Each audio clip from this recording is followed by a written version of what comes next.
지난해 레고랜드 사태가 수습된 이후 모습을 감췄던 4%대 은행권 예금이 다시 등장했습니다. 문제는 그만큼 대출금리도 따라 오른다는 겁니다. 주택담보대출과 신용대출 금리가 모두 7%에 육박하면서 차주들의 부담이 커질 전망입니다. 서영규 기자입니다. 금융권 수신 경쟁에 본격적으로 불이 붙었습니다. 5대 시중은행의 1년 만기 정기예금 금리는 평균 연 4%, 한 달 전과 비교하면 0.3%포인트 올랐습니다.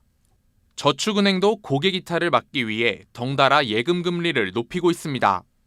79개 저축은행의 1년 만기 정기예금 금리는 평균 연 4.2%, 지난 4월에는 3.7%대까지 내려갔는데 반년 새 0.5%포인트 가까이 뛰었습니다. 지난해 하반기 출시됐던 고금리 정기예금의 만기가 돌아오면서 이를 유치하기 위한 금융권 경쟁이 한층 치열해진 탓입니다. 문제는 예금 금리가 오르면서 대출 금리도 덩달아 상승하고 있다는 겁니다. 5대 시중은행의 혼합형 주택담보대출 금리는 최고 6.4%, 한 달 만에 상단이 0.5%포인트 급등했습니다. 이복현 금융감독원장도 지난달 말 열린 회의에서 고금리 예금의 재유치 경쟁이 대출금리 상승으로 이어질 수 있다며 여수신 경쟁 과열 여부를 밀착 점검하겠다고 강조한 바 있습니다. 다만 최근 금리 상승세가 미국 국채에서 시작됐다는 점을 감안할 때 금융당국의 개입이 쉽지 않을 것이란 지적도 나오고 있습니다.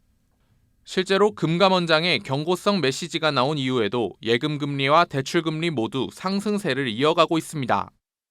금리를 붙잡고 있는다고 해서 시장 금리가 안 올라갈 거냐? 그렇지는 않아요. 이런 시점에서는 금융당국이 직접적으로 시장을 개입하는 것보다는 금리 상승 움직임이 어떤 쪽으로 충격을 가져올 거냐, 이런 거에 대한 준비 같은 거는 충분히 할 수 있겠습니다. 급격한 금리 상승이 대출 부실과 시스템 위기로 번지지 않도록 금융당국의 관리 감독이 더욱 중요해졌습니다. 한국경제TV 서영규입니다.